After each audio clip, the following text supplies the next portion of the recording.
billahi minasyaitonir rajim. Bismillahirrahmanirrahim. Alhamdulillahirabbil alamin wassalatu wassalamu ala sayyidina Muhammadin asyrafil mursalin wa ala alihi wa sahbihi ajma'in. Assalamualaikum warahmatullahi wabarakatuh dan salam sejahtera. Syukur alhamdulillah dengan limpah rahmatnya kita dapat bersama lagi di dalam program santai inspirasi anjuran dengan keputusan korporat Jabatan Haiwan Pelajar Universiti Utara Malaysia. Program yang ke udara pada setiap hari Khamis ini akan mengupas dan membincangkan tentang isu-isu semasa yang akan dapat memberikan manfaat kepada para pendengar sekalian. Jadi pada hari ini kita telah menjemput Cik Muhammad Hafiz bin Barul Zaman, Pengarah Pusat Keseberangan dan Kepimpinan Pelajar Select Jabatan Haiwan Pelajar Universiti Utara Malaysia untuk bersama-sama dengan kita. Apa khabar tuan? Pada hari ini Cik Muhammad Hafiz akan membicarakan tentang tajuk Hidup Itu Satu Pilihan. Apa itu hidup itu satu?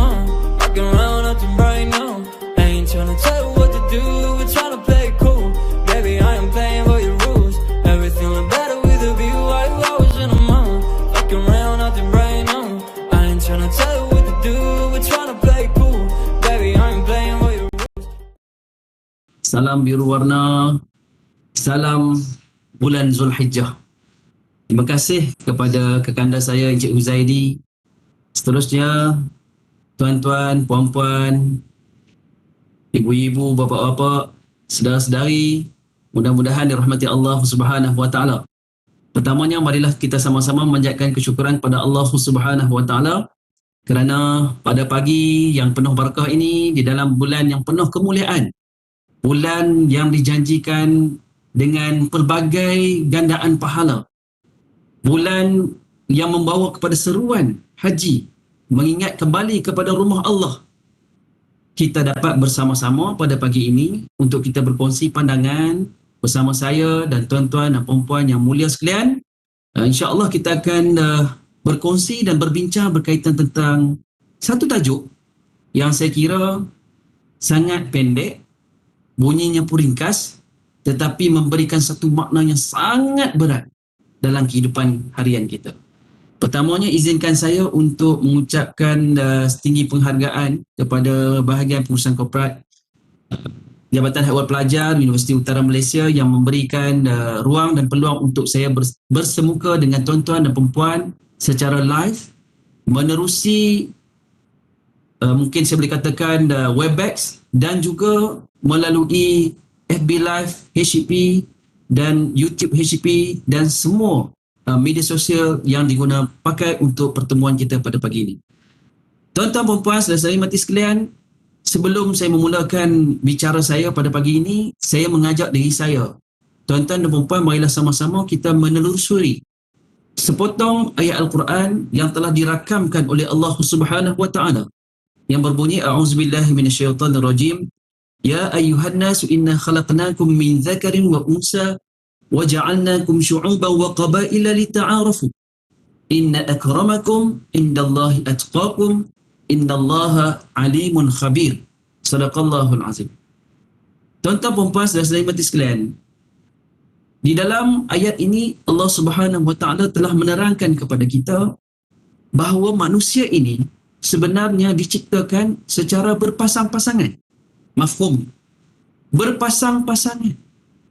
Ada lelaki, ada perempuan. Ada kaum, ada suku kaum, ada bangsa, kan? Dengan tujuan untuk mengenali satu sama lain. Dan sebaik-baik manusia di sisi Allah ialah orang yang paling bertakwa dan Allah Maha mengetahui. Tuan-tuan, puan-puan mati sekalian, berdasarkan kepada ayat ini, kita dapat faham bahawa kehidupan kita sebenarnya memang Allah jadikan sangat unik. Kenapa unik? Kerana setiap di kalangan kita itu diciptakan secara berpasang-pasangan. Kalau kita tengok, mata kita ada dua. Telinga kita ada dua. Tangan kita pun ada dua. Semuanya berpasang-pasangan. Kalau kita tengok balik penciptaan secara keseluruhan, Allah sebut dalam Quran surah Al-Baqarah, Inna fi khalqis samawati wal ard wa ikhtilafil lail ila akhir al-ayat. Adanya langit, adanya bumi. Adanya siang, adanya malam. Adanya baik, adanya buruk. Sebab tu Allah kata dalam Quran, innal abrara lafi na'im wa innal fujjara lafi jahim. Sesungguhnya orang yang baik itu Allah letakkan mereka ini di dalam syurga na'im. Dan sesungguhnya orang yang melakukan keburukan, kerosakan, mafsadah, diletakkan di dalam neraka jahim. Jadi ini menunjukkan kepada kita semua bahawa bila mana wujudnya berpasang-pasangan, bila mana adanya dua pilihan, bila adanya semua ini secara berpasang-pasangan, maka itu menunjukkan bahawa adanya pilihan. Sebab itulah akhirnya kunci terletak pada diri kita untuk kita membuat pilihan. Kalau kita berada pada waktu siang, pilihan kita adalah untuk bekerja. Bila mana kita berada pada waktu malam, pilihan kita untuk berehat. Begitu juga bila mana kita telah, maksud saya semakin besar, bukan fizikal lah, semakin besar usia, semakin meningkat usianya. Bila kita sudah tamat pengajian sebagai contoh, bila kita sudah memiliki pekerjaan yang sesuai, kita mula mencari pasangan. Lawan kepada jantina kita. Yang perempuan mencari lelaki. Yang lelaki mencari perempuan. Ini menunjukkan bahawa itu pilihan yang kita akan buat. Tuan-tuan dan puan, saudara mati sekalian, dan pilihan ini sebenarnya terletak pada diri kita. Dan pada pagi ini saya nak tunjukkan kepada tuan-tuan dan puan betapa banyaknya manusia di atas muka bumi ini kadang-kadang tersilap membuat pilihan. Walaupun kita tahu pilihan itu adalah satu benda yang cukup bagus untuk kita. Tuan-tuan bayangkanlah, kalaulah di atas muka bumi ini semuanya lelaki, dan lelaki itu namanya Muhammad Hafiz, mesti bosan kan? Boring betul kan? Muka yang sama, orang yang sama, walaupun kulitku hitam kan, tapi manis, manis lah, seperti manggis kan, maknanya bosan kalau kita lihat semua orang yang sama kan. Begitu juga kalau kita berbincang berkaitan tentang sebagai contoh kebijaksanaan. Orang kata okey, kita kena lahirkan semua yang pandai, cerdik pandai. Kalaulah semua cerdik pandai, susah juga kita nanti. Kalau semuanya jadi, mungkin saya boleh katakan kalau kita ambil jawatan-jawatan yang melibatkan orang perseorangan, kalau semua jadi menteri besar, siapa nak jadi rakyat? Sebagai contohlah. Sebab kalau saya nak beri contoh pentadbir ke, staf UUM ke, pensyarah ni memang ramai semua jadi pensyarah kan. Semua jadi staf, semua jadi pentadbir, semua jadi kaki tangan. Tapi kalau kita ambil jawatan-jawatan yang sikit jumlah dia, maka kita akan nampak perbezaan tu. Kalau semuanya kerja di universiti untuk menguruskan hal ehwal kewangan, untuk menguruskan pentadbiran, untuk menguruskan hal ehwal aktiviti pelajar, siapa nak menguruskan sebagai contoh hal ehwal pembersihan? Siapa nak mengindahkan kampus sebagai contoh? Sebab itulah Tuhan ini maha adil. Dia menciptakan kepelbagaian. Walaupun saya boleh katakan kita ni mempunyai potensi yang sama. Tuan-tuan, puan-puan, saudara-saudari mati sekalian, pada pagi ini juga saya memohon izin daripada tuan-tuan puan-puan untuk saya berkongsi dengan slide. Sebab bagi saya suka sekiranya kita menerusi Webex sebagai contoh, mahupun tuan-tuan puan-puan yang menonton secara live di FB HEP ataupun YouTube HEP, kita dapat melihat sebab manusia ni tuan-tuan ada 3 sifat dominan. 3 sifat dominan ini mempengaruhi bila mana seseorang tu menerima dan juga memberi. Dominan yang pertama, kalau ikut perunding-perunding motivasi, dia kata ada 3, namanya VEX. Dominan pertama ialah visual, dominan kedua ialah auditory, dan dominan yang ketiga ialah kinestetik. Okay? So ada 3 kesemuanya. So visual itu saja nak gambarkan tuan-tuan sebelum kita sentuh tajuk kita yang mendalam. Visual itu ialah manusia yang mempunyai sifat yang dominan dia ialah melihat. Jadi dia kalau apa saja pun dia hanya dapat tangkap, dia akan faham bila mana dia melihat. Jadi saya nak meraihkan rakan-rakan kita yang mungkin mempunyai sifat dominan melihat ni dengan saya nak memaparkan slide. Slide saya tidak ada penceritaan macam pensyarah selalu bagi syarahan ataupun kuliah. Ini lebih kepada gambar untuk kita nak merangsang otak kanan tuan-tuan dan puan-puan ya. Nanti saya akan sentuhkan. Jadi visual itu ialah lebih kepada nak melihat. Sebab itu tuan-tuan dan puan-puan, Saudari kalau ingat masa kita belajar mahupun kita ada anak-anak kita, so kalau anak-anak ni belajar sama ada di kampus mahupun di sekolah, kita kena tengok juga anak-anak kita ni sebenarnya sifat dominannya bagaimana, adakah dia visual, auditory ataupun kinestetik. Kalau visual ini selalunya pelajar itu bila dia visual dia akan berada di depan sekali, sebab bagi dia melihat itu penting dan dia perlu lihat apa yang kalau di universiti apa yang pensyarah tu tulis ataupun apa yang pensyarah tu gambarkan dengan skrin ataupun slide. Begitu juga bila mana kalau kata bila mana membaca sebagai contoh dia nak menjawab peperiksaan, orang visual ni dia kena buat nota. Bila buat nota tu pula, nota tu mesti nota yang bersifat colourful, sebab dia mempunyai sifat dominant visual. Kalau kita lihat pula yang kedua iaitu auditory, mendengar. Visual ni melihat, auditory ni mendengar. Mendengar ni macam tuan-tuan lah. Maknanya kalau tuan-tuan minimize saya punya Webex pun, minimize tuan-tuan punya FB pun, tuan-tuan boleh dengar suara saya tu crystal clear. Faham dah. Pehed dah. Kelantan kata pehed dah. Kan? Boleh faham. Sebabnya tuan-tuan hanya perlu mendengar saja. Tanpa perlu melihat pun, dengar saja pun dah boleh faham. Jadi kalau ada anak-anak kita ni yang belajar ni, kalau kita tengok dia ni sifat dominan dia auditory, kita memang kena hantar dia pergi tuition. Sebab dia suka dengar. Ataupun kita kena tapi itulah sekarang ni COVID ni saya cerita ni tak praktikal lah. Nak pergi tuition sekarang ni kita semuanya online kan. Tapi tak apa, melalui online kita pastikan kita ada internet yang mencukupi, peranti yang ada kan, kita boleh on internet dan sebagainya untuk mereka berjumpa dengan guru-guru sekiranya ada tuition secara online. Mahupun kumpulan-kumpulan kecil kita panggil study group. Sebab bila mereka ni belajar dalam study group ni, baru mereka faham. Sebab apa? Sebab sifat dominan mereka adalah auditory. Kena dengar. So bila dengar dia baru faham. Kan ada kawan-kawan kita yang buat PJJ sebagai contoh, saya pernah mengajar PJJ di PACE. Dia memang kadang bila pensyarah mengajak tu, baru dia faham. Dia baca buku dia tak faham. Bila dengar pensyarah mengajak tu, dia faham. Ataupun bila dia berjumpa kawan-kawan kadang pensyarah ajak pun dia tak faham. Dia buat perbincangan kawan-kawan, hak ni ke? Baru faham. Memang itu adalah sifat dominan yang memang kalau ikut pada ilmu psikologi memang begitu. Dia ada sifat-sifat sedemikian. Jadi maknanya kena mendengar. Okey. Jadi bagi saya tuan-tuan ni memang hadir ni dengar ni tak ada masalah dah. Sebab kita nak meraihkan macam saya katakan tadi pada rakan-rakan kita yang ada visual. Dan K, VEX, visual, auditory dan K, kinestetik. Kinestetik ni pula tuan-tuan, dia lebih kepada perasaan dan pergerakan. Sebab tu kadang-kala bila kita kerja, seseorang tu lah, saya beritahu, seseorang tu kadang dia kena ada perasaan. Dia kena perasaan gembira, dia kena perasaan yang seronok, overwhelming, enjoy, baru dia boleh buat kerja kalau dia bekerja. Tapi kalau belajar pun sama juga. Kan, bila dia bosan, bila dia tak ada mood, dia tak boleh buat. Macam saya lah. Kalau saya ni, untuk makluman tuan-tuan lah kan, kalau pensyarah ni dia buat PhD, okey, sama ada sebelum Viva ke ada lepas Viva buat correction ya. Kan? Jadi dia kena ada mood. So bila tak ada mood tu memang dia tak boleh nak tekan keyboard, tengok keyboard pun tak boleh. Kan? Kalau bahasa kasarnya tengok keyboard pun rasa macam Allah nak putar kan. Sebab perasaan. Okey. Jadi maknanya perasaan ini dia mempengaruhi kadang-kala dari sudut susun atur pejabat sebagai contoh.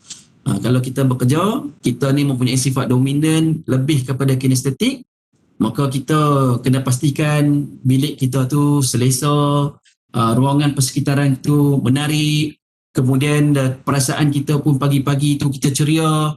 Jadi dia mempengaruhi untuk kita punya nak improve kita punya performance ataupun progress ketika mana kita kerja. Jadi tuan-tuan, izinkan saya untuk saya share slide untuk saya nak bagi gambaran kepada tuan-tuan lebih faham apa yang kita nak kongsikan pada pagi ini. Mudah-mudahan sedikit sebanyak perkongsian ini akan memberikan satu anjakan dalam kehidupan kita.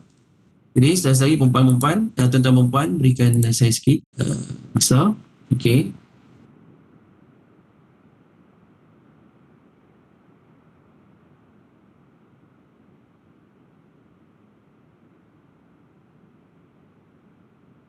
Baik.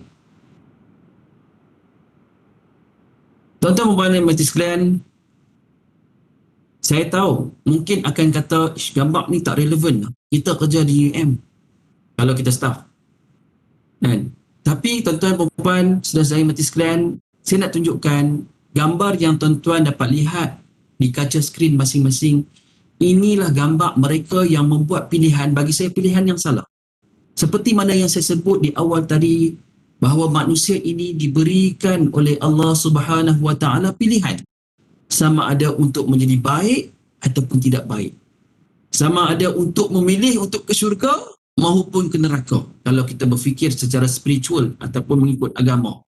Kalau kita berfikir secara logik, kita nak pilih sama ada kita nak jadi bagus ke atau tidak bagus, nak mempunyai sifat positif ataupun tidak sifat negatif. Jadi saya tunjukkan pada tuan-tuan dan puan hari ini gambar bagaimana mereka yang membuat pilihan yang silap. Inilah natijahnya, inilah hasilnya. Cuba tuan-tuan dan puan lihat gambar-gambar yang ada di depan skrin tuan-tuan, melihat kepada dua orang rakan yang mula nak menagih dada. Saya kebetulan penasihat kelab pemadam di UM. Pemadam tu Persatuan Mencegah Dadah Kebangsaan. So saya selitkan jugalah poinnya di sini. Kalau tuan-tuan lihat, kalau di bahagian pasar yang baru maksudnya nak dibina ataupun waktu siangnya tidak, waktu malamnya tidak beroperasi, maka datanglah mereka yang mungkin terlibat dengan najis dadah ni untuk bermalam di sana. Begitu juga di bahagian bawah, kalau tuan-tuan dapat lihat bagaimana mereka yang hidup dalam persekitaran yang tidak selesa, di kawasan sampah sarap, di kawasan tempat yang memang bukan tempat untuk manusia hidup. Adakah ini pilihan kita? Adakah ini pengakhiran kita? Kalau kita tengok sini, kita fikirkan, kita patut bersyukur, alhamdulillah sekiranya ahli keluarga kita tidak terlibat dengan najis dadah ini. Tapi kejiranan kita, komuniti kita, qaryah kita, negeri kita, negara kita, mungkin ada sebilangan mereka yang terlibat dengan najis dadah. Mereka telah melakukan satu kesilapan dalam membuat pilihan. Sebab itulah tuan-tuan dan puan, seperti saya katakan tadi, pilihan ini sangat penting dalam hidup kita. Sebab dia akan menentukan perjalanan hidup kita. Bukan sekadar di atas muka bumi, tetapi termasuklah perjalanan hidup kita di negeri abadi, iaitu akhirat nanti. Saya mesti sekalian, tunjukkan gambar yang kedua, tragedi yang agak lama, sebab tahun ni 2021. Ini adalah pada tahun 2000. Boleh saja saya bawakan gambar-gambar yang terkini, tapi saya nak tunjuk pada tuan-tuan betapa lamanya keadaan-keadaan yang memberikan keinsafan kepada diri kita. 3 remaja yang mati menghidupkan pada 10 April 2000. Kalau tidak silap saya, keadaan ini sebenarnya berlaku di Terengganu. Tuan-tuan bayangkan, sekiranya 3 orang ini adalah salah seorang daripada anggota keluarga kita. Adakah kita berbangga? Adakah kita berbangga dengan hasil yang telah terjadi pada diri mereka? Mati di tengah-tengah kebun, di tengah belukar, di kawasan semak. Dan kebanyakannya kita tahu, kalau saya mak balik statistik di dalam agensi anti dadah kebangsaan ANK, kita akan dapat lihat majoriti yang berada di pusat-pusat, dulu kita panggil pusat serenti lah, hari ni dia panggil CRC, okay, Cure and Care Rehabilitation Center, kan. Kalau kita tengok, mereka ini kebanyakannya daripada mereka yang berasal Malaysia dan juga orang daripada keturunan orang Melayu lah yang beragama Islam. Tuan-tuan dan puan dan saudara sekalian, apa perasaan ibu ayah sekiranya ini terjadi pada anak mereka? Pasti sedih, kan? Sedih. Sebab kita mengharapkan pengakhiran yang baik. Sebab itu kita selalu angkat tangan, tadah doa, baca selepas solat kalau orang Islam. Allahumma khtim lana bi husnil khatimah wa la takhtim alaina bi su'il khatimah. Ya Allah, kau tutuplah hidupan kami dengan kehidupan yang penutupan yang baik. Husnul khatimah. Kau jangan akhiri, kau jangan tutup kehidupan kami ini dengan su'il khatimah, dengan seburuk-buruk penutup, seburuk-buruk pengakhiran. Jadi saudara-saudara mati sekalian, ini adalah gambaran bagaimana mereka tersalah membuat pilihan. Saya tahu mungkin kita akan kata, kita ni kerja staff, tak ada kaitan. Tak. Ini bukan isu tentang kaitan ataupun tidak. Ini adalah isu evergreen. Isu yang selama-lamanya akan terus menghantui kita. Sebagai contoh, kalau tuan-tuan dan perempuan yang sudah lama berkhidmat di kampus kita hampir 30 tahun, mungkin anak-anak sudah berjaya masuk universiti, tapi bagaimana kami, seperti saya sendiri, yang anak-anak masih lagi darjah 3, yang ada anak saya yang masih lagi darjah 1 dan seterusnya, yang kami pun tidak tahu bagaimana pengakhiran, bagaimana kelangsungan anak-anak kami. Dan ini adalah cabaran kepada ibu ayah dalam membuat pilihan untuk anak-anak mereka. Saudara semesti sekalian, daripada duk hidup gam, maka melarat kepada dadah. Tuan-tuan tengoklah, ini adalah hasil-hasil yang tuan-tuan boleh lihat di pameran-pameran AADK, pameran Jabatan Narkotik di bawah PDRM, bagaimana orang yang mula dengan ketagih gam, kemudian dia akan terlibat dengan dadah, sama ada dadah sintetik ataupun dadah yang daripada tumbuh-tumbuhan, seperti mana penyalahgunaan, saya sebut penyalahgunaan daun ketum, bagaimana daripada candu, daripada aslinya dadah itu ataupun sintetik, metafetamin dan sebagainya, ais dan sebagainya. Ini adalah gambaran bagaimana mereka telah membuat pilihan yang salah dalam kehidupan mereka. Sebab itu saya nak tunjuk pada tuan-tuan, nanti saya akan bersama-sama bincang dengan tuan-tuan bagaimana sebenarnya cara untuk kita buat pilihan yang terbaik. Adakah pengakhiran mereka yang telah membuat pilihan yang salah ini akan berakhir di sini?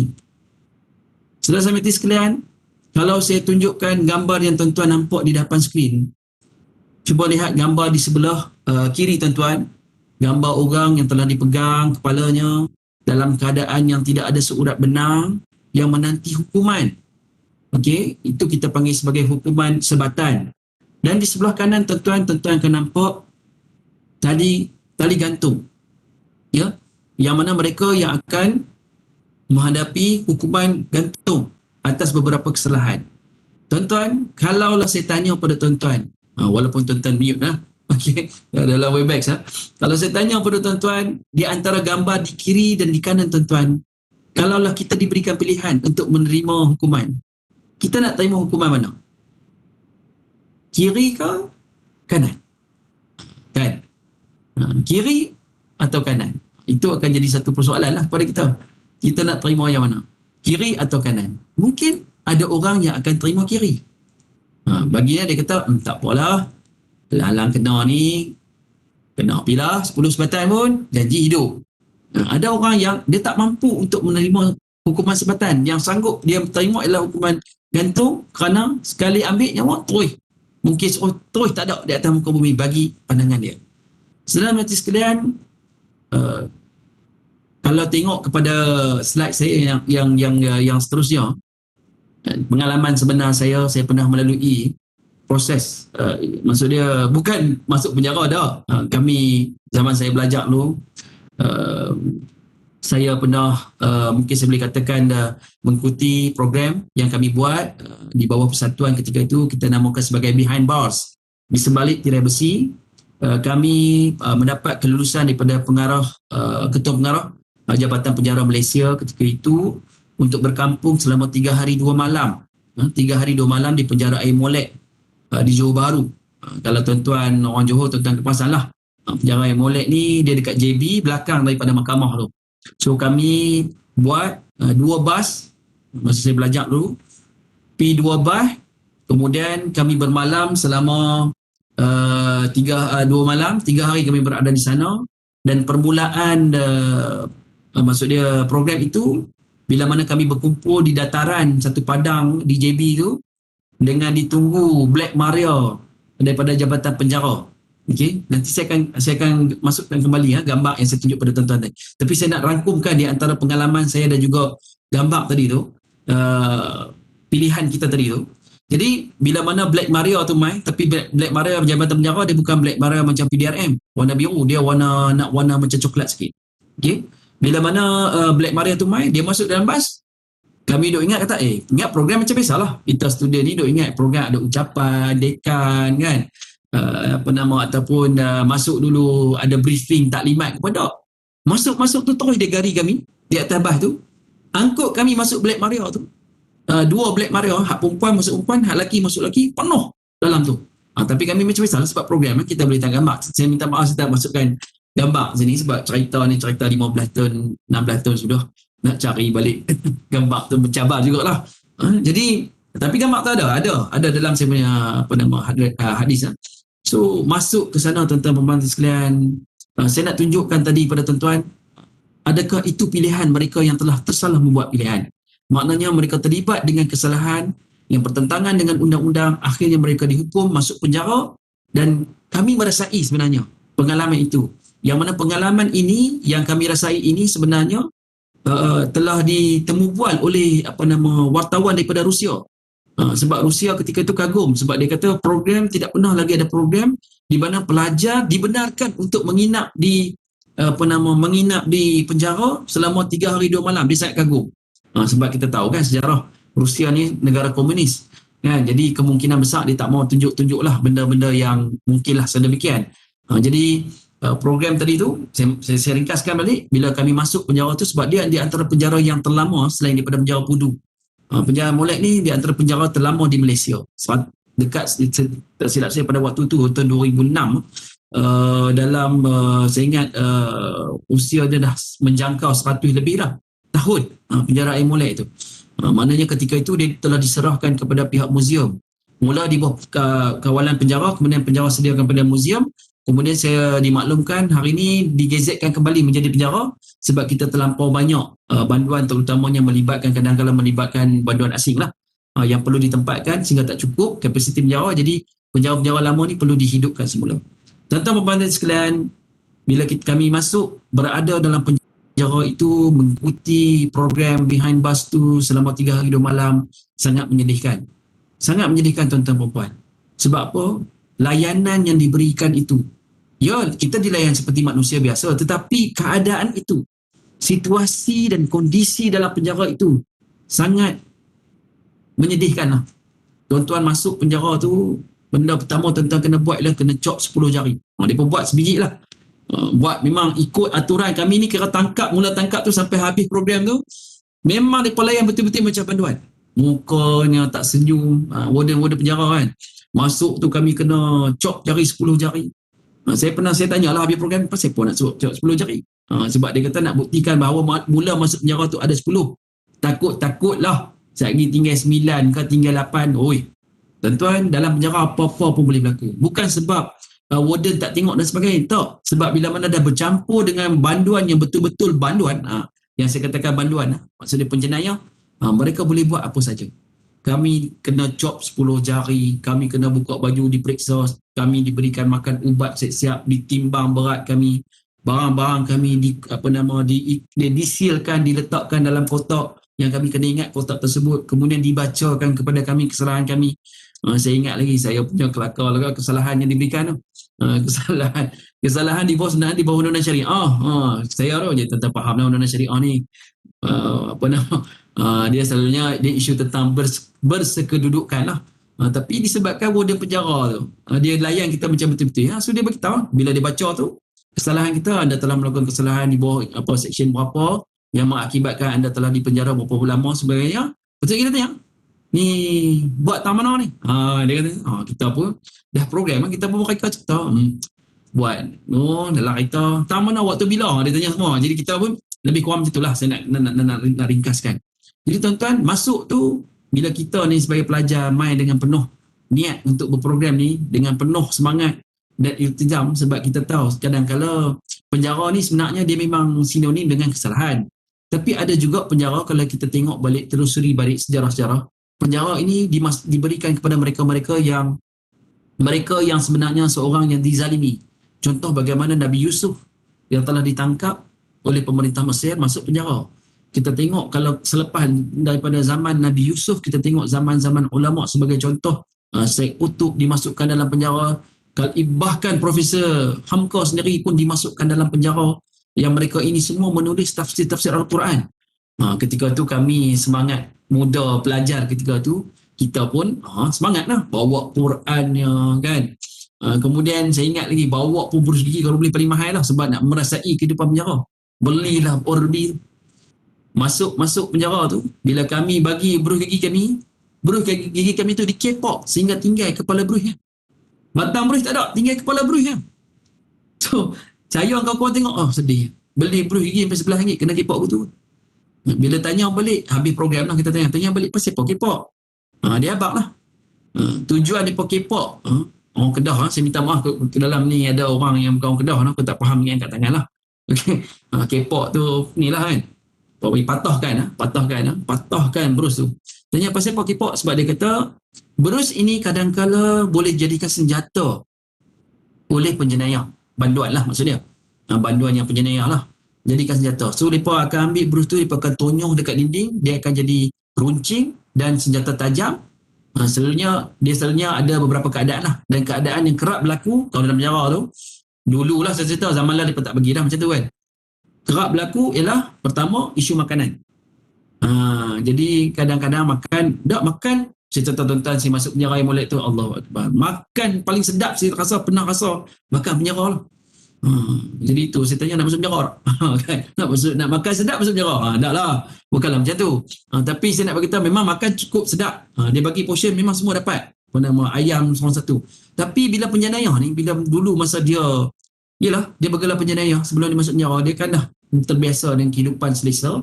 Maka mereka ni bila dapat macam sekutu ayam tak cukup. Jadi dia pergunakanlah bruh gigi tadi tu. Kan, untuk itu, bagi tujuan tersebut. Tu satu yang warden cerita kat saya lah masa kami ikut program tu. Yang kedua, warden cerita selalunya lebih kepada itulah nafsu seksual. Sebab dah duduk penjara kadang 10 tahun, dah tidak ada, mungkin sudah berkeluarga dan dia berkeinginan, dia akan guna tu lah untuk memaksa banduan lain menjadi mangsa. Jadi atas dasar itulah penjara pada waktu itu dia potong, dia patahkan brus gigi. Baik, tuan-tuan, kita masuk balik dalam penjara tu. Bila kita masuk penjara, tuan-tuan perempuan dan mati sekalian, bila kita masuk dalam penjara, apa yang berlaku ialah kita duduk dalam keadaan yang kecil. Penjara saya penjara lama, dia tak macam penjara moden seperti Pokok Senar. Kalau Pokok Senar tu dia ada tandas yang selesa, kemudian diberikan tilam. Hari ni selepas daripada Suhakam masuk, Suhakam ni Suruhanjaya Hak Asasi Manusia, dia kata adalah tidak adil walaupun banduan ini mereka kesalahan, mereka juga merupakan rakyat Malaysia yang punya hak untuk berkehidupan. Maka diberikan bantai, diberikan tilam. Tapi masa kami pergi sebab penjara lama, kami bantai tak ada. Yang diberikan hanya blanket, selimut. Selimut tu dah nak lapik. Bila kita tidur waktu duduk simen tu, selimut tu lah juga kita nak tutup tubuh kita bila kita dalam kesejukan. So maknanya kita akan menghadapi dua kesejukan. Sama ada sejuk simen tadi tu ataupun sejuk kita kena angin malam yang sejuk. Kalau waktu tu musim macam sekarang ni lah musim hujan. Jenuh. Dua kesejukan yang kita kena hadapi. Tak cukup dengan itu. Kami dibekalkan dengan ketok. Orang Kedah bagi ketok lah. Ketok ni bahasa standard saya pun tak pastilah apa dia kan. Satu bekas yang digunakan untuk kita membuang air kecil. Tapi pada waktu kami tu buang air kecil dan buang air besar. Dia sebesar pasal bunga tinggi ni, bekas plastik, ada penutup. Yang tu lah kita nak buang air kecil maupun buang air besar. Allahu Akbar tuan-tuan. Ini perkara yang berlaku sekiranya kita membuat kesilapan kita membuat pilihan yang salah, pilihan yang silap. Kemudian dibekalkan kami satu, orang Kedah kata satu cebok, ataupun satu kita panggil gayung, ayak. Yang mana ayak tu, satu gayung tu yang saya kata tu kami dilayan betul-betul sebagai banduan. Gayung tu, ayak tu lah nak guna untuk kita nak qada hajat, kita nak buang air kecil, air besar. Air itulah digunakan untuk kita mengambil wuduk kalau kita ni seorang yang beragama Islam. Jenuh ambil ayak betul-betul ni, lap tangan semua, memang takkan membazir. Sebab ayak tu lah kita nak guna untuk wuduk dan air itulah kita nak guna untuk qada hajat. Tapi saya, kalau orang tanya saya lah, habis duduk sana 3 hari 2 malam tu memang pernah buang air besar. Saya tak.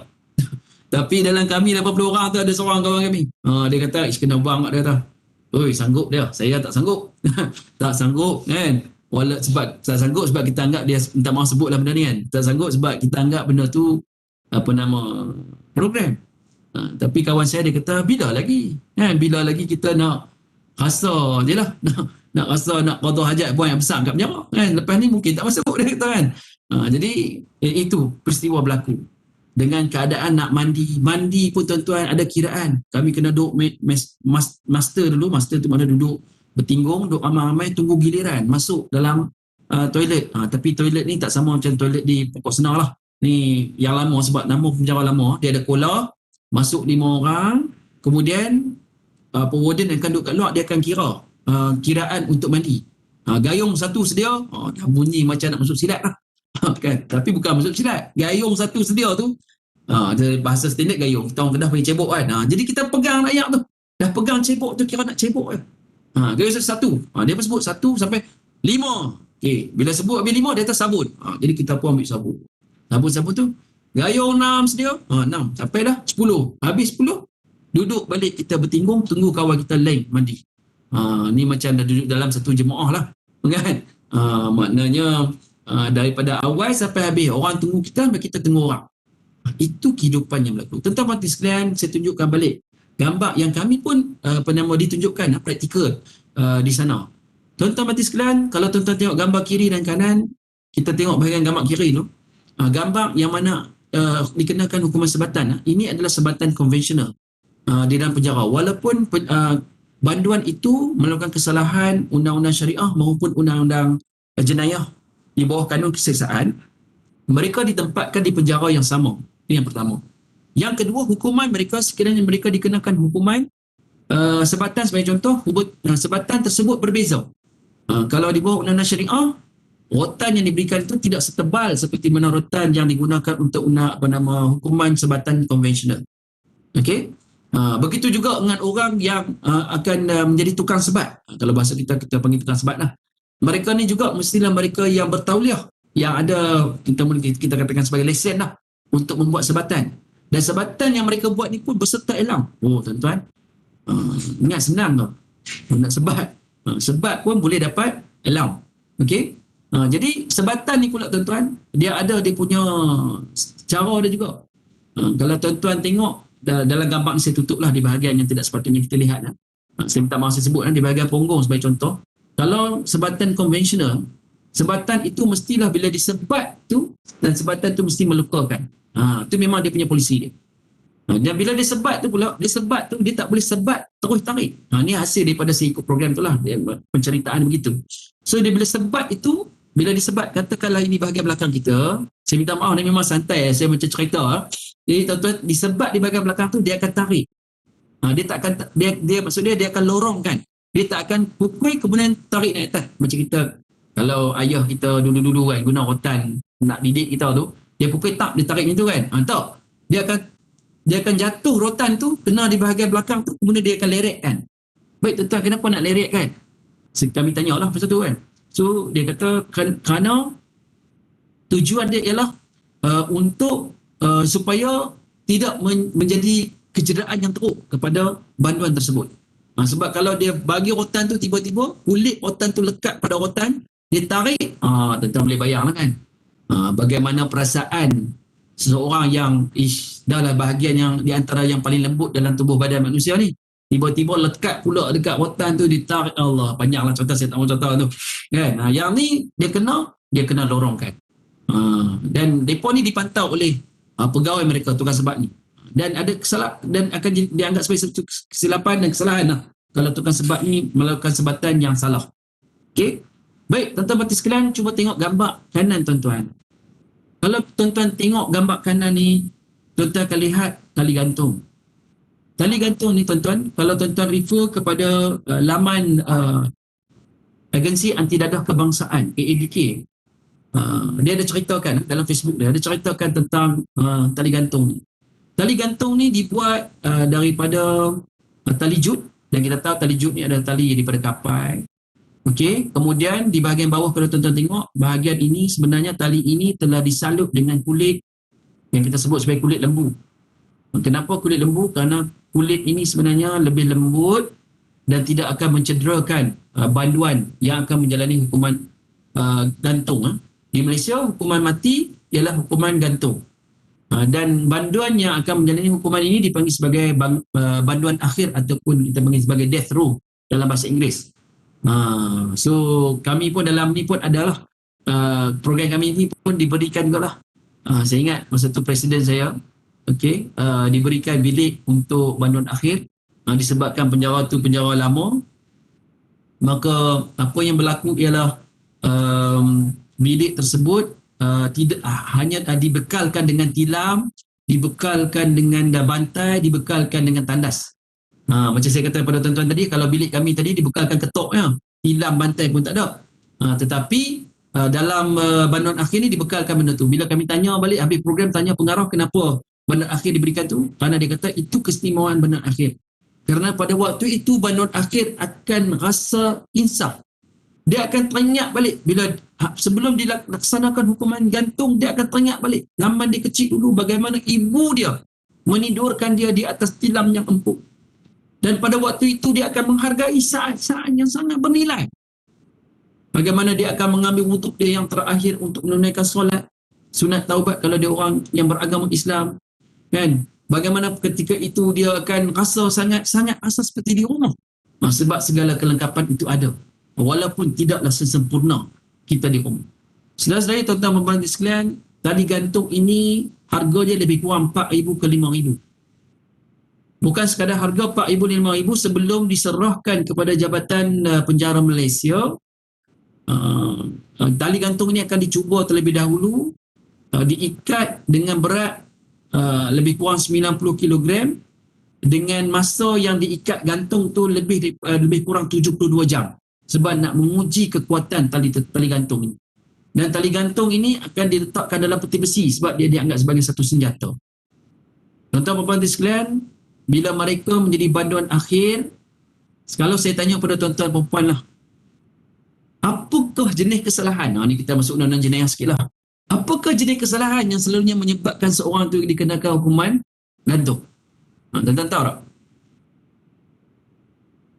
Kalau kita secara biasanya, kita akan kata jawapan yang paling tipikal, yang biasanya kita akan kata siapa? Orang yang kena hukuman gantung ni sudah pastilah orang yang melakukan kesalahan pembunuhan. Bunuh dengan niat. Kan? Bunuh ni macam-macam juga kategori, bunuh tanpa niat dan sebagainya. Tapi saya tak mau cerita lah definisi ataupun takrif satu persatu. Tapi kita selalu faham bunuh. Kan? Lagi apa lagi tuan-tuan? Kalau tuan-tuan ingat di bawah section 39B kita ada sentuh tadi. Tentang apa? Tentang mengedar dadah. Memiliki dan mengedar dadah. Kan? Dengan jumlah yang tertentu. Boleh dikenakan hukuman gantung. Lagi apa tuan-tuan? Kalau tuan-tuan hidup mungkin yang bayar-bayar saya sempat juga mengikuti perkembangan dulu-dulu. Kalau tuan-tuan masih lagi ingat peristiwa yang berlaku di Sauk, Perak, kumpulan Al-Ma'unah yang dikatakan telah merampas beberapa laras M16 di Balai Polis Greek, yang kemudian yang mereka telah membuat tahanan, kemudian yang mereka telah membunuh salah seorang tahanan tersebut, sehinggalah campur tangan daripada tentera, tak silap saya ketika itu adalah Jeneral Tan Sri Zaini, dan mereka akhirnya ditangkap, dan salah seorang ketua kepada kumpulan Al-Ma'unah ni, kumpulan dikatakan kumpulan silat lah, yang telah merampas senjata tersebut, yang kononnya nak menubuhkan negara Islam tu, jadi ketua dia ni, pemimpin ni pun dikenakan hukuman gantung semati. Apa kesalahan dia? Kesalahan dia ialah mengisytiharkan peperangan terhadap yang di-Pertuan Agong. Bagaimana dia isytiharkan tu? Bila mana dia memiliki senjata yang dimiliki oleh sebagai contoh PDRM. Macam kes tu PDRM. Nama pun PDRM, Polis Diraja Malaysia, Diraja. Jadi bila kita rampas tanpa kebenaran tu, maka ketika itu kita dianggap sebagai mengisytiharkan peperangan terhadap yang Agong. Dan banyak lagi tuan-tuan. Ada lebih kurang 8 jenis undang-undang, lebih daripada 30 section berkaitan tentang kesalahan yang boleh membuat hukuman gantung. Ada terlibat dengan jenayah sekiranya kita memberikan balasan ganjaran, menerima ganjaran balasan bentuk rasuah untuk membantu jenayah. Panjanglah cerita dia. Membuat kidnapping, kita panggil mencolek, kemudian sehingga mengakibatkan kematian, gang robbery, gang robbery kita memang rombokan bersenjata sehingga mengakibatkan kematian, rogol sehingga mengakibatkan kematian. Yang ni tuan-tuan tahu kan cerita apa nama, Kenneth Ong ke apa, bukan, apa nama, ada Kenny Ong, ada kes dulu yang dikenakan, dia punya progo tu dikenakan hukuman gantung.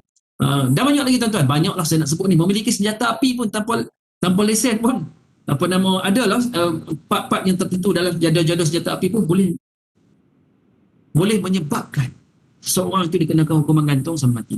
Jadi tuan-tuan, saya nak ringkaskan dengan masa kita yang kesetukan ini. Okay? Saya nak tunjuk pada tuan-tuan, orang yang akan menerima hukuman gantung sampai mati ini selalunya mengikut prosedur Jabatan Penjara Malaysia. Hukuman dilaksanakan pada jam 5.30 hingga 6.30 pagi. Kalau orang Islam, selalunya dibuat pada hari Jumaat. Dan bila mana nak dibuat hukuman gantung ini, ahli keluarga akan dimaklumkan seminggu awal, dan ahli keluarga dibenarkan untuk hadir pada hari yang terakhir itu. Akan ada perjumpaan kali yang terakhir oleh banduan akhir ini bersama dengan ahli keluarga. Banduan akhir ini juga akan diberikan bagi memenuhi dia punya keinginan, iaitu ditawarkan satu hidangan sajian, satu hidangan makanan yang dia rasa dia nak makan sebelum dikenakan hukuman gantung tu, yang bernilai lebih kurang RM7.5, RM7.50 kan, kepada banduan akhir tersebut. Dan banduan akhirnya juga akhirnya nanti akan bertemu dengan pengarah penjara. So bila mana banduan akhir ini menemui pengarah penjara pun beritahu kata semua proses rayuan tidak berjaya, sebab orang yang menjadi banduan akhir ni dia akan melalui proses perayuan lah dalam undang-undang. Dia memula dengan mahkamah rayuan, kemudian tak boleh mahkamah rayuan pergi mahkamah persekutuan, tak boleh mahkamah persekutuan dia akan pergi kepada lembaga pengampunan negeri ataupun lembaga pengampunan diraja. Sebab tu tuan-tuan tengok kalau hari lahir, hari keputeraan baginda sultan negeri masing-masing, maksudnya sultan dia akan berkenan untuk mengampunkan contoh banduan akhir yang dah tunggu keputusan dia tu kadang-kadang sampai 20 tahun 30 tahun, mengampunkan mereka, maka mereka dibenarkan keluar dari penjara lah. Tapi makan masa lah tuan-tuan, dia bukannya setahun dua, sampai 30 tahun kadang-kadang kan, sebab menanti keputusan pengampunan apa nama, lembaga pengampunan, okey, ataupun lembaga pengampunan negeri. Jadi maknanya itu dah tamat tu, maka tidak ada ruang. Seorang tadi tu akan diikat di lehernya. Kalau tuan-tuan tengok di bahagian hujung ni akan ada besi tembaga. Besi tembaga itulah yang akan mematahkan tengkuk banduan akhir tersebut bila mana dibuka pintu. Pintu tu bila mana ditarik gear oleh ada satu istilah orang yang apa nama membuat hukuman ni, diberikan kebenaran oleh pengarah penjara, dilaksanakan hukuman dalam tempoh 15 saat. Dia akan buka apa nama pintu di bawah tempat seseorang banduan itu berdiri, maka banduan tadi tu secara klinikalnya akan meninggal dunia lah dalam tempoh 30 saat ke 1 minit. So dalam tempoh 30 saat 1 minit tu mereka akan ditinggalkan selama lebih kurang 2 jam, tak silap saya lah. Tuan-tuan boleh refer balik dalam laman web ADK. Dalam tempoh 2 jam akan dibiarkan tergantung, dan setelah itu mereka akan diletakkan di atas troli. Tuan-tuan pembantu sekalian, soalannya, adakah ini pilihan setelah kita melakukan kesalahan mana-mana pihak? Inilah contoh-contoh yang saya nak gambarkan pada tuan-tuan, pilihan yang salah ataupun pilihan yang tidak tepat dalam kehidupan kita. Jadi tuan-tuan pembantu sekalian, saya ringkaskan, petua pertama untuk kita buat pilihan yang betul dalam kehidupan kita ialah kita kena kenal diri kita. Kita kena kenal bahawa Tuhan mencipta diri kita ni adil, sama seperti semua orang. Kita akan ada 7 hari dan 24 jam. Jadi itu adalah potensi diri yang sama dalam kehidupan kita. Cuma bagaimana kita nak gilap potensi diri kita untuk terus berjaya. Bagaimana kita nak gilap potensi diri kita untuk kita membuat pilihan yang betul. Sebab itu kita kena faham bahawa potensi diri itu memang Tuhan berikan kepada kita. Tuan-tuan pembantu sekalian, saya tunjukkan gambar-gambar ini pada tuan-tuan. Saya nak tunjukkan betapa makhluk-makhluk yang lain itu pun diberikan potensi diri mereka. Gambar kiri tuan-tuan nampak semut. Kalau ikut dari sudut ilmu haiwan ini, okay, semut ni boleh membawa 30 ke 50 kali ganda daripada apa nama badan mereka. Sebab tu kita tak heran semut dia boleh bawa daun. Begitu juga kalau tuan-tuan tengok gambar sebelah kanan tuan-tuan, bagaimana seekor burung yang kecil berterbangan di awanan biru, tapi burung yang kecil ini boleh menjatuhkan sebuah kapal terbang yang beribu-ribu kali ganda beratus-ratus ribu kali ganda daripada saiz badan dia. Nak beritahu kita itulah potensi yang Tuhan berikan kepada makhluk-makhluk ini. Tapi bila kita tengok balik diri kita, rupanya Tuhan ciptakan kita ni ialah dengan sebaik-baik ciptaan. Kalau kita cuba bandingkan diri kita dengan haiwan sebagai contoh, kita bandingkan kita dengan kuda sudah. Di UM kita ada pusat equine. Kita bandingkan dengan kuda, cuba tuan-tuan habis kerja ni saat ni. Kan? Kalau kata siapa yang main office ni, pergi lumba lari dengan kuda. Kalah kita dengan kuda. Tapi disebabkan Tuhan berikan kita akal fikiran, maka kita sebagai manusia ni kita kata, daripada aku lumba kuda dengan lumba lari dengan kuda ni, baik aku naik kereta. Kan? Kita lumba tengok. Kan? Kita tekan 1.4, kuda pun tak lepas dengan kita. Nampak? Bijaknya kita dengan akal fikiran yang Allah berikan kepada kita. Jadi, petua yang pertama, tuan-tuan mati sekalian, ialah untuk membuat pilihan yang tepat, kita kena kenal potensi diri kita dan Tuhan telah berikan akal fikiran kepada kita dan kita kena gilap potensi yang kita ada. Yang kedua, tuan-tuan mati sekalian, petua yang kedua, saya ringkaskan, ialah kita perlu berubah. Ini saya katakan sebagai kuasa berubah. Sebab kita sebagai manusia tidak lari daripada melakukan kesilapan. Kullu bani Adam khata'un wa kullu khata'in tawwabun. Setiap anak-anak Adam ni melakukan kesilapan kecuali Nabi yang maksum. Dan sebaik-baik manusia yang kesilapan ialah mereka yang menjadi orang yang bertaubat. Menariknya tuan-tuan, Harvard Business School menyatakan bahawa sikap atau perbuatan seseorang itu mempunyai lebih kurang 93% yang menyebabkan kejayaan berbanding dengan ilmu yang ada pada pengetahuan kita. Maknanya tuan-tuan, kalau kita ada akal, walaupun kita bijak, walaupun kita pandai, tapi sikap dalam diri kita ni tak memandu kita ke arah kebaikan, maka kita tidak akan membuat pilihan yang tepat. Allah berfirman dalam surah Ar-Ra'd, "Innallaha la yughayyiru ma biqaumin hatta yughayyiru ma bi anfusihim." Allah tak akan ubah satu kaum sehinggalah kaum tu mengubah diri mereka sendiri. Ya tuan-tuan, jadi saya juga nak tanya tuan-tuan, pernah tak melihat konotasi ini? Kita cuba berubah tapi tak berjaya. Jadi orang tanya kita, pernah gagal untuk berubah? Tuan-tuan, kalau boleh dalam kamus hidup kita jangan guna perkataan gagal. Kita boleh guna perkataan gagal, jangan. Sebab tu kita kena kata pada diri kita, kita belum berjaya. Selesai tuan-tuan puan mati sekalian, kita tengok balik sejarah. Tuan-tuan kenal tak siapa yang menciptakan lampu? Siapa yang design lampu? Nama dia adalah Thomas Alva Edison. Tuan-tuan tahu tak, Thomas Alva Edison ni telah mencuba sebanyak 10,000 kali eksperimen untuk menyalakan satu biji mentol, satu bal, satu bab. Kan, macam-macam nama lah orang kena panggil bal lah, panggil bab lah, panggil mentol lah. Nak menyalakan tu 10,000 kali. Ketika itu orang tak menggunakan lampu, orang menggunakan pelita, orang menggunakan lilin, orang menggunakan api. Orang kata, apalah Edison, hang ni apa nak bagi menyala api dalam kaca? Lebih kurang itulah bahasa kita kan. Apa tak kerti ni? Apa ni gagal? Kan? Apa Thomas Alva Edison jawab? Thomas Alva Edison kata, sebenarnya aku tak gagal. Kan? Mungkin kita kata, sebenarnya aku belum berjaya. Kan? Kita nak tukar konotasi tu. Tapi Thomas Alva Edison kata, sebenarnya aku tak gagal. Cuma aku berjaya menemui 10,000 jenis bab, ban, mentol yang tak menyala. Kan? Sebab tebalnya filamen, nipisnya filamen. Kalau tuan-tuan ingat zaman kita belajar sains dulu lah. Masa kita ambil SPM dulu kan. Jadi dia tak berjaya. Jadi maknanya kita belum berjaya. So dalam diri kita ni, bila kita dah tahu kita ada potensi yang sama dengan orang lain, kita ada masa 24 jam, kita ada 7 hari, tak kira lah bangsa apa, tak kira lah agama apa, tapi kita kena ingat bahawa kita perlu lakukan perubahan dalam diri kita sekiranya kita masih lagi di tapak yang lama. Sebab tu tuan-tuan, mentor saya, Tuan Amin Idris, saya pernah kerja konsultan bersama dengan dia tu, dia selalu sebut, dia kata cenderung melihat kelemahan diri itu akan menyebabkan kita menjadi who we are. So anda lihat dan anda dapat. Jadi tuan-tuan puan sekalian, kalau kita tengok balik kisah tadi tu Thomas Alva Edison, kekurangan yang dia ada.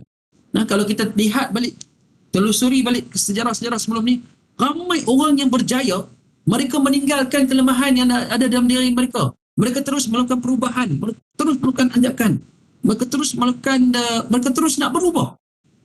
Tuan-tuan tengok Julius Caesar, kerajaan Rom satu ketika dulu. Tuan-tuan tahu tak, Julius Caesar ni, dia ada epilepsi. Dia ada penyakit sawan. Tapi walaupun dia mempunyai penyakit sawan, dia berjaya menjadi maharaja Rom yang berjaya. Tuan-tuan lihat balik sejarah. Selain daripada Julius Caesar, tengok balik Napoleon. Napoleon ketua pemerintah Belanda. Okey, yang berjaya walaupun terlibat dalam banyak peperangan, berjaya. Dia ni orang yang sangat rendah. Ukop masa mula-mula masuk, tentera pun tak lepas. Walaupun dia diterima masuk, tentera lain gelak kat dia masa dia jadi orang kata private lah. Kan? Orang gelak kat dia. Tapi dia berjaya membuktikan walaupun dia rendah, tapi dia berjaya menjadi pemerintah yang berjaya di Belanda. Tak payah tengok je tuan-tuan, tengok dalam agama Islam, dia contoh Nabi Muhammad lah. Nabi Muhammad SAW ni, dia adalah anak yatim piatu. Dia adalah bukan tekat anak yatim piatu, ummi. Ummi ni masa depa tak boleh membaca, tak boleh menulis. Memang tak ngerti, tetapi tidak dilihat kekurangan itu, Allah angkat dia menjadi manusia agung, pemerintah sekalian alam pada waktu zaman dia. Itu menunjukkan bahawa mereka ini sebenarnya meninggalkan kekurangan yang ada diri mereka, dan mereka ini sebenarnya bangkit melakukan perubahan dalam menentukan pilihan yang tepat dalam kehidupan mereka. Jadi antara lain untuk kita berubah, kadang-kadang kita perlu ada mentor, kadang-kadang kita perlu ada ikon, kadang-kadang kita perlu ada role model. Ni kalau saya tanya tuan-tuan, saya ingat tuan-tuan kenal lah. Ni anak janji Kedah, kenal kan tuan-tuan? Kan kenal kan? Ini adalah Tan Sri Syed Mokhtar Bukhari. Tuan-tuan tengok, ni adalah 5 tahun sudah lah, 2016 ya. Tan Sri Syed Mokhtar, kekayaan dah dalam US billion, 1.45 US billion, tanggal ke-9 di Malaysia. Kalau ikut Forbes. Okey, jadi ini kalau ikut daripada dia lah, kalau kita nak jadi orang yang berjaya dari sudut usahawan. So kita kena ada role model. Ambil dia sebagai contoh untuk jadi usahawan yang berjaya. Dan kita tahu sejarah Tan Sri Mokhtar ni, dia daripada keluarga miskin, orang susah, dulu pun menega, belal lembu lah, menguruskan lembu sebagainya, sehinggalah akhirnya dia berjaya menjadi billionaire. Saya tak tanpa menyebut lah, orang yang pertama Tan Sri Robert Kuat, Tan Sri Ananda Krishnan, itu semua pun ada cerita-cerita di sebaliknya. Tapi yang penting ada role model. Begitu juga ni tuan-tuan, kalau saya tanya tuan-tuan, buat tuan-tuan kenal, ini adalah pengasas UUM. Saya kepilkan gambar UUM. Seorang yang berjaya membawa Malaysia daripada negara yang kecil di benua Asia, tetapi digeruni di peringkat antarabangsa suatu ketika dahulu. Okey, sehingga tercetusnya idea untuk mewujudkan UUM. Okey, tuan-tuan, yang ni tak payah jadi contoh lah. Itu saja nak suruh teka. Jadi tuan-tuan, saya ajak diri saya, kita perlu berubah kalau kita mahukan perubahan. Itu yang kedua tuan-tuan. Yang ketiga, saya akan cuba ringkaskan. Yang ketiga ialah setelah kita dah kenal potensi diri kita dalam membuat keputusan, kemudian kita nak berubah daripada benda sebelum ni kita buat benda-benda yang mungkin ada benda negatif, kita nak positifkan. Mungkin benda yang sebelum ni kita buat benda yang kurang baik, kita nak jadi baik. Mungkin sebelum ni kita malas, kita nak jadi rajin, sebab kita nak buat pilihan ni. Dan cara yang ketiga tuan-tuan, kita kena ada matlamat. Tuan-tuan, ini saya mungkin tak huraikan dengan panjang lebar sebab masa yang tidak mengizinkan. Kalau tuan-tuan lihat, kita sebagai manusia yang beragama Islam, kita kena yakin perjalanan hidup kita. Sebab perjalanan hidup inilah yang akan menentukan sama ada kita dibangkitkan di syurga maupun di neraka. Ini perjalanan hidup yang kita kena yakini, dan memang perkara ini akan berlaku dalam kehidupan kita. Kita tak pasti, saya pun tak pasti sama ada saya mungkin ada ataupun tidak keesokan hari. Kan? Kita semua tidak pasti sebab semuanya berada dalam pengetahuan Allah Subhanahu wa Ta'ala. Jadi perjalanan hidup inilah menggambarkan tentang matlamat tujuan hidup kita. Bermula daripada alam roh, itu yang Allah sebut dalam Quran, kulir ruh amri rabbi, kan? Katakanlah Muhammad, semuanya urusan roh ni semua amri rabbi, urusan Tuhanku. Allah saja yang tahu. Bila mana nak ditiupkan roh itu, bila masuk ke alam rahim untuk dilahirkan ke dunia, tuan-tuan pun tahu kan, 9 bulan 10 hari ibu kita mengandungkan kita, mengendongkan kita, bawa kita. Tuan-tuan perempuan yang ada yang sedang mengikuti secara live FB HCP maupun juga HCP dan Webex HCP pun tahu perasaan yang tuan-tuan yang perempuan alami ya, selama 9 bulan 10 hari. Okey? Cuma dalam Islam ni, roh itu ditiup bila mana bayi itu telah berkembang lebih kurang dalam tempoh 4 bulan. So bila mana 4 bulan tu telah ditiupkan roh. Bila mana dah lengkap penciptaannya itu, ditiupkan roh dalam jasad jasad ataupun kita sebut janin lah. Okey? Seorang bayi tersebut ataupun ialah sebelum jadi bayi dia adalah janin. Ditiupkan. Sebab itulah kalau ikut dalam syariah pun anak tak sah taraf ni berlaku bila mana seorang perempuan tu melahirkan tak silap saya 6 bulan. 6 bulan tu masih sah taraf, tapi sekiranya 4 bulan selepas berkahwin tu, maka ketika itu anak tersebut tidak boleh dianggap sebagai anak tak sah taraf. Dia kahwin kata bulan Januari, bulan April dia beranak. Dapat anak bukannya ni anak elok, besar elok semua 3 kilo bagi contoh. Jadi anak tersebut akan menjadi satu status dia sebagai anak kepada suami dan laki dan perempuan itu ataupun suami isteri itu, dikatakan suami isteri itu menjadi satu persoalan. Sebab dia lahir awal 4 bulan, di bawah 6 bulan. Jadi anak tu akan dikategori sebagai anak tak sah taraf. Tapi kena ikut prosedur mahkamah jugalah. Ni saya cerita secara teori. Lahir ke dunia, kemudian di dunia kita akan menuju kepada alam barzakh dengan kematian, dan daripada alam barzakh tu kita akan dibangkitkan melalui alam mahsyar, kita dihimpunkan beramai-ramai, dan itulah hari yang kita akan melalui mizan, timbangan dan menentukan sama ada kita ke syurga maupun neraka. Tuan-tuan, ini adalah perjalanan hidup yang ditunjukkan oleh dalam Islam. Tapi kalau kita tengok ahli falsafah barat, tuan-tuan tengok sebagai contoh yang disebut oleh Stephen R. Covey. Stephen R. Covey dalam buku The Seven Habits menyatakan bahawa kita sebagai manusia sekiranya nak berjaya, kita kena begins with the end in mind. Begins with the end in mind. Maksud dia apa? Kita kena mulakan kehidupan kita, matlamat kita buat tu dengan di hujung pemikiran kita. Apa maksud hujung pemikiran kita? Kita kena fikirkan. Kalau dalam Islam tu, kita kena fikirkan bagaimana kita nak dibangkitkan nanti di hari mahsyar. Kita nak masuk syurga ke neraka. So kita kena fikir terbalik. Kita kena fikir, bukan fikir hari ni, fikir nanti. Tu yang kata begin with the end in mind. Fikir nanti. Kalau kata kita nak masuk syurga, kita kena fikir. Bila nak masuk syurga ni, kena ada timbangan yang berat dekat mahsyar nanti. So bila nak dapat timbangan yang berat ni, kita kena pastikan bila kita duduk alam barzakh nanti tidak dipersoalkan dengan banyak oleh malaikat, bukan nakir. Sebagai contoh. Jadi untuk daripada kita dipersoalkan dengan benda-benda buruk ni, kita kena buat benda-benda baik untuk menentukan kita mati dalam keadaan baik, husnul khatimah. Tuan-tuan ingat zaman dulu kita baca mastika, bagaimana orang mati tu dengan macam-macam lah peristiwa dia kan. Dengan berbaunya, dengan beratnya jenazah tu. Kita tak mahu gambaran-gambaran seperti itu. Jadi kita kena terbalikkan lagi. Jadi kita tak mahu jadi berat tu, maka bila kita hidup, kita kena apa? Kita kena buat baik. Begitu jugalah dalam kehidupan seharian kita bila kita nak buat pilihan. So kita kena gambarkan di hujung nanti. Kita bekerja di UN sebagai contoh, kita kena gambarkan lagi 20 tahun. Contoh kalau servis, sebab saya baru 11 tahun. Mungkin ada lagi 20 tahun sebagai contoh. Ataupun kurang daripada tu. Kita kena fikir nanti bila aku dah 20 tahun nanti aku nak jadi macam mana.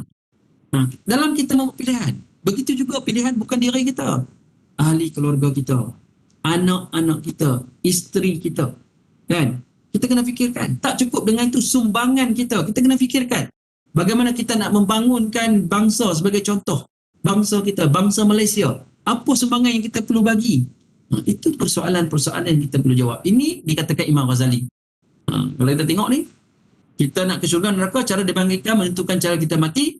Cara kita mati menentukan cara kita hidup. Dan cara kita hidup tu ditentukan dengan misi hidup kita, iaitu matlamat. Jadi tuan-tuan, ini persoalan yang saya bagi selalulah. Nak pejabat, kita nak kerja, kita kafe, kita nak makan.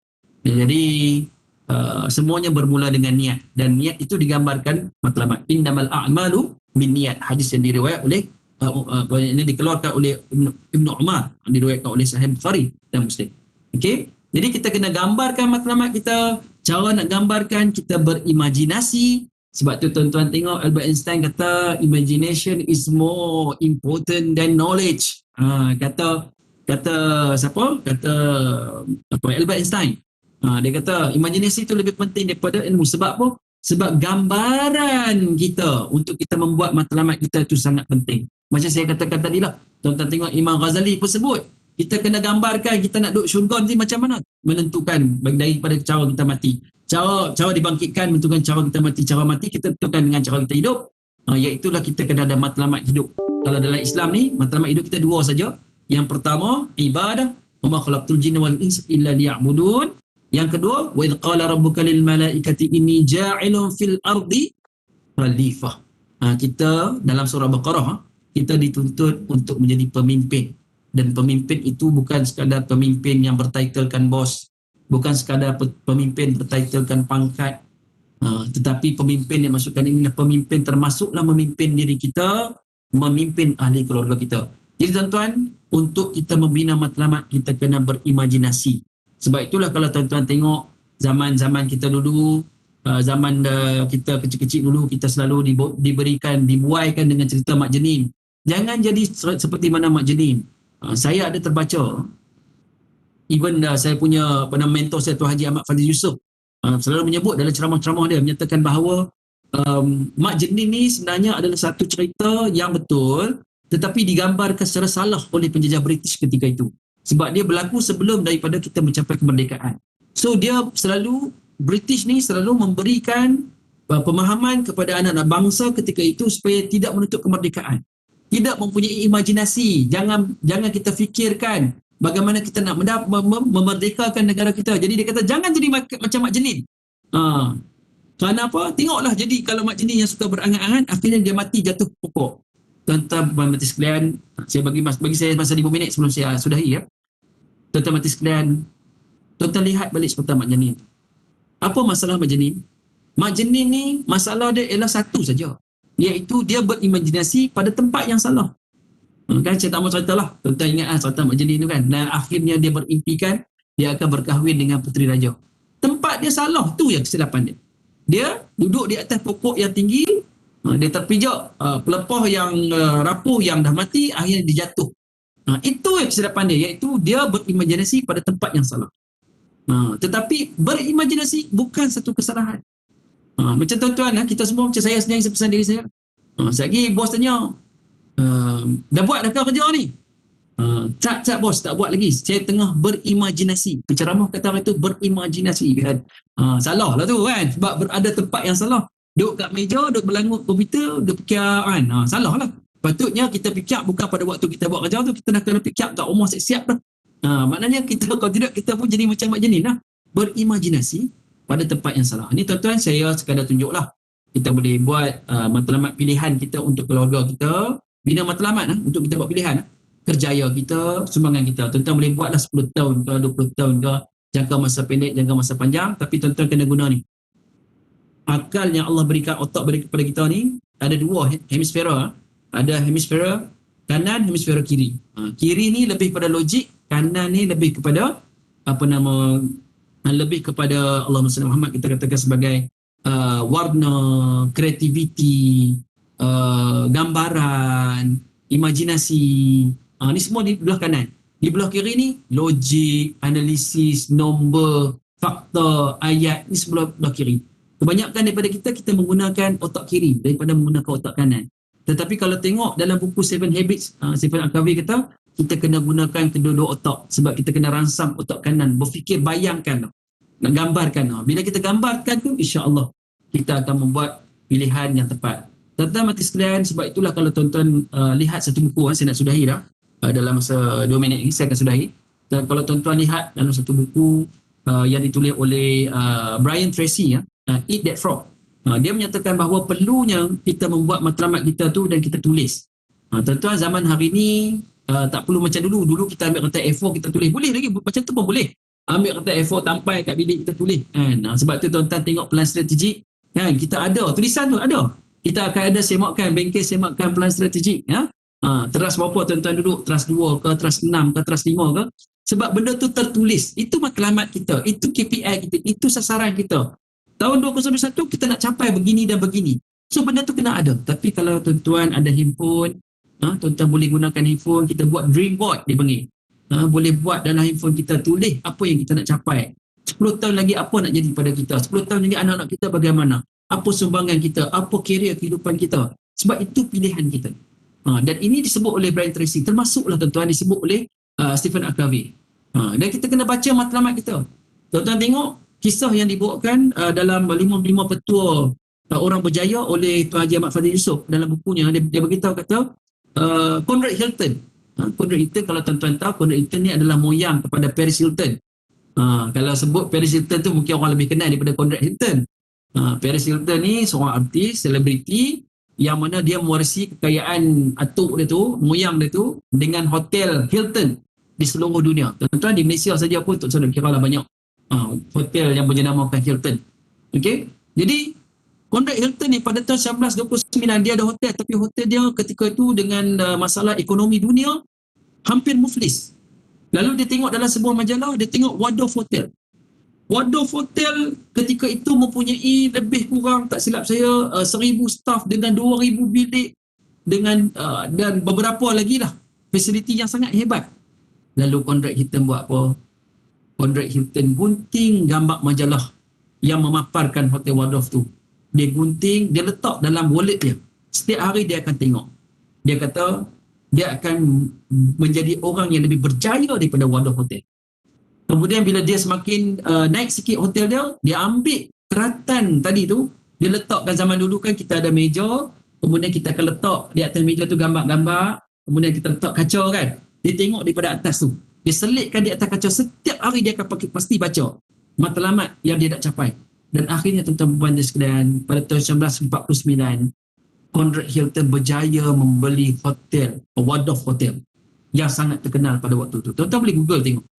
Jadi tuan-tuan, saya nak beritahu kata betapa pentingnya kita mempunyai matlamat, dan matlamat itu kita perlu tulis dan kita perlu semat supaya kita nampak setiap hari. Dan akhirnya bergantung pada diri kita untuk kita melaksanakannya.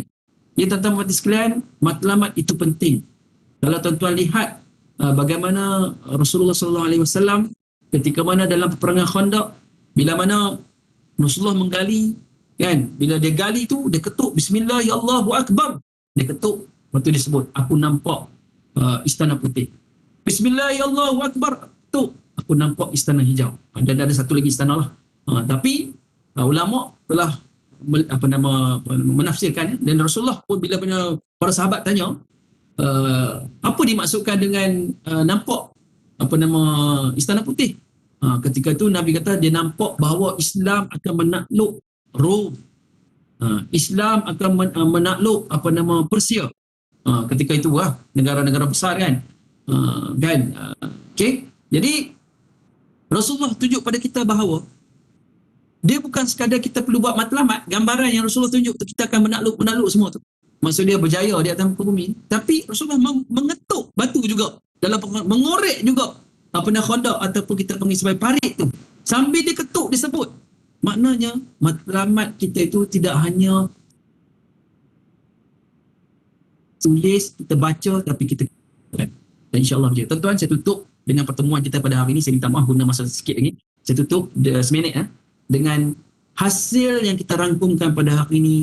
Bila kita lihat pilihan yang salah akan mengakhiri kehidupan kita dengan tempat yang tidak sepatutnya, dan pilihan yang betul kita perlu buat dengan kita kenal potensi diri kita, bahawa kita semua adalah sama seperti orang lain, cuma kita perlu gilat potensi kita.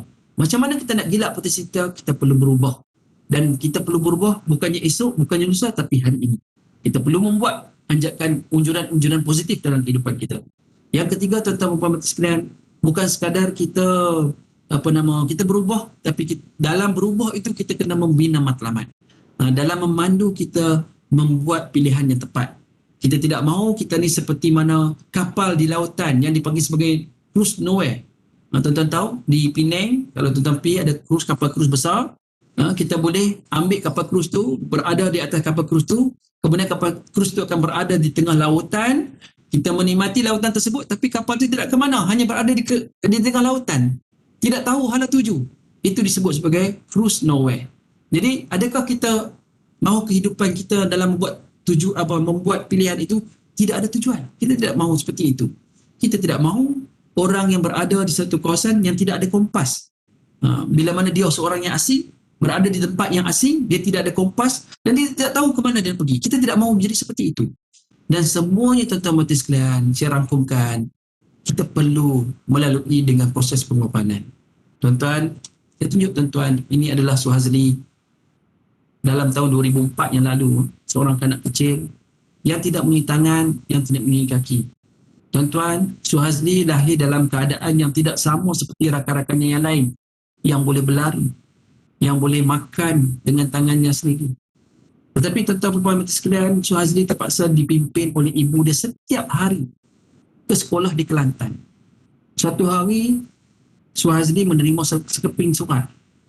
Bila mana beliau berjaya mendapat keputusan UPSR 4A dan beliau telah ditawarkan untuk ke sekolah asrama penuh. Lalu Suhazli memikirkan seorang diri. Memikirkan bahawa setiap hari ibu dia lah yang mendukung dia untuk ke sekolah. Ibu dia lah yang membawa, memimpin dia, tangan dia untuk masuk ke kelas.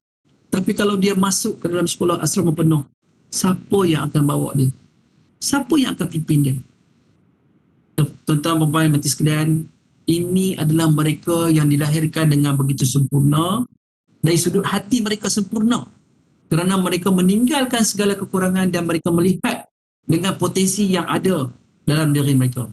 Tuan-tuan, cuba kita semak balik diri kita. Cuba kita buat refleksi. Keadaan kita yang cukup segalanya yang Allah berikan, dengan kerjaya kita yang ada di bumi UUM yang penuh dengan kenikmatan ini, dengan adanya keluarga kita, dengan adanya ahli keluarga kita, dengan ada rakan-rakan yang sangat membantu kita. Tetapi pernah tak kita fikirkan bahawa kita bersyukuri setiap detik pengorbanan yang telah dibuat oleh ahli keluarga kita, dan pilihan kehidupan kita. Jadi tuan-tuan, kalau kita lihat balik sejarah Suhazli ini, sehinggalah beliau masuk ke sekolah menengah, mendapat 7A, masuk ke universiti, berakhir di UPM dengan mendapat pointer sebanyak 3.68. Dia punya pointer 3.68 CGPA dia. Dia telah berjaya kerana dia melihat bahawa inilah pengorbanan yang perlu dia buat, iaitu melupakan setiap kelemahan yang ada dalam diri dia, meninggalkan setiap kekurangan yang ada pada diri dia, dan dia tahu dia kena tepat menetapkan matlamat dia, dan dia perlu gilap potensi yang dia ada, mensyukuri dengan apa yang dia ada, kerana itulah pengorbanan yang paling besar yang perlu kita buat, yang perlu kita lalui, biarpun apa saja orang yang nak kata pada kita. Sebab tu tuan-tuan, saya tutup pertemuan kita pada hari ini yang selalu saya sebut kepada rakan-rakan saya di HP juga dalam beberapa pertemuan yang lepas, 2 tahun saya ingat lepas, kita ini perlu menjadi seperti mana air yang mengalir, dihalang batu di depan, kita mengalir di atas, dihalang di atas, kita mengalir di bawah, dihalang ke kanan, kita mengalir ke kiri, dan sekiranya kita dihalang dengan semua laluan, jadilah kita seperti mana ombak tsunami menghancur luluhkan batu-batu yang menghalang perjalanan kita. Jadi tuan-tuan, terima kasih mendengar, terima kasih puan, saya doakan buat diri saya dan juga tuan-tuan perempuan, sama-samalah kita membuat pilihan yang bijak, bukan sekadar kita bijak di sini, tapi kita nak jadi bijak sana di masa hadapan nanti, insya-Allah Subhanahu Wa Taala.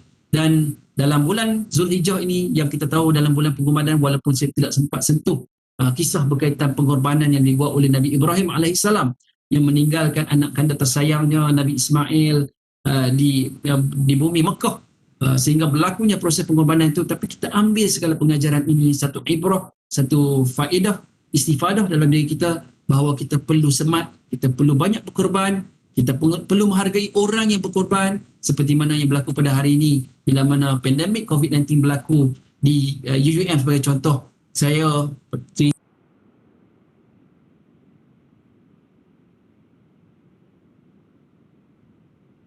pengetua, staf-staf yang membantu, tak kira dari mana-mana PTJ, yang menjadi barisan hadapan membantu para pelajar kita menguruskan sehingga mereka berjaya pulang ke rumah sejak beberapa hari yang lalu. Jadi terima kasih kerana mendengar, terima kasih tuan-puan. Saya mohon maaf andai kata ada salah dan silap daripada diri saya. Kalau ada pedang menusuk tubuh, masih ada harapan untuk sembuh. Tapi kalau kata bisa melukai hati, manakah ubat harus ku cari. Wabillahi taufiq wal hidayah. Wassalamualaikum warahmatullahi wabarakatuh.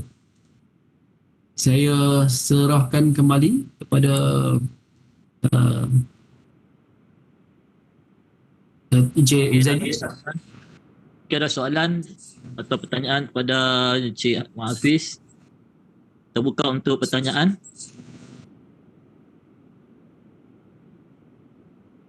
Okay, kata ada soalan. Demikianlah tadi ceramah dan perkongsian ilmu yang telah diberikan oleh Encik Muhammad Hafiz bin Badur Zaman, Pengarah Pusat Cemerlangan dan Kepimpinan Pelajar Selek Jabatan Awal Pelajar Institut Utara Malaysia. Semoga apa yang diperkatakan tadi akan dapat memberikan manfaat kepada kita semua. Terima kasih kepada Tuan di atas perkongsian ilmu itu tadi. Semangat. Allahu Akbar. Lama tak cakap. Terima kasih juga saya ucapkan kepada rakan-rakan pendengar sekalian yang sudi bersama-sama mengikuti program ini. Akhir kata saya dengan ini menyusun 10 jari memohon maaf sekiranya terdapat salah dan silap semasa mengendalikan program ini.